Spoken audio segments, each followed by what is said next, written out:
वर्ग 12वा विषय अर्थशास्त्र प्रकरण पहिला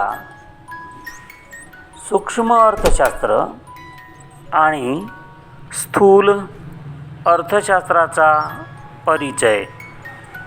संकल्पना आहे सूक्ष्म अर्थशास्त्राचे वैशिष्ट्ये।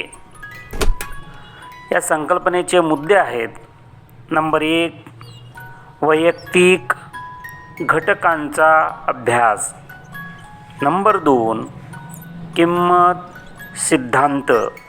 नंबर 3, आंशिक समतोल। नंबर 4, विशिष्ट गृहितकांवर आधारित। नंबर 5, विभाजन पद्धत। नंबर 6, सीमांत तत्वांचा वापर। नंबर 7, बाजार रचनेचे विश्लेषण।